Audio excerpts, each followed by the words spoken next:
کھانے کے ساتھ کھاؤ، اس کے ساتھ تلبینہ کھاؤ۔ پیارے پیغمبر جناب محمد صلی اللہ علیہ وآلہ وسلم نے فرمایا تلبینہ 70 بیماریوں کی اس میں شفا ہے۔ حضرت عائشہ صدیقہ رضی اللہ تعالیٰ عنہ فرماتی ہیں ہمارے ہاں جب کوئی بیمار ہو جاتا تھا تلبینہ چولہوں پہ چڑھ جاتا تھا۔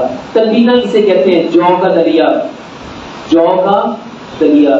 جو کے دلیے میں 2 بادام، 2 کاجو، 2 پستے، 2 اخروٹ، 2-3 چٹکیاں سونف کی، 2-3 چٹکیاں سفید تل کی، 2-3 چٹکیاں چاروں مغز کی، 2-3 چٹکیاں کشمش کی، 2-3 چٹکیاں کچکاش کی۔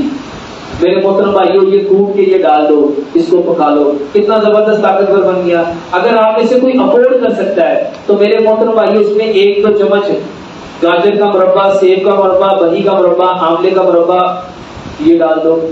اگر اور افورڈ کر سکتا ہے تو میرے محترم بھائیو کوئی سے 8-10 پھل لے لو، اس میں کیلا ہے، سیب ہے، امرود ہے، انار ہے، انگور ہے، پپیتا ہے، کھجور ہے، اس میں آلو بخارا ہے، قربانی ہے، لوگاٹ ہے۔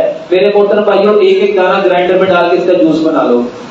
جو کا دلیا ٹھنڈا کر کے اس جوس کو اس کے اندر ملا دو، اس کو مکس کر کے ٹھنڈی جگہ پہ رکھ دو۔ میرے محترم بھائیو تھوڑا سا صبح کھاؤ، تھوڑا سا دوپہر کھاؤ، تھوڑا سا شام کھاؤ، یہ بہترین علاج ہے۔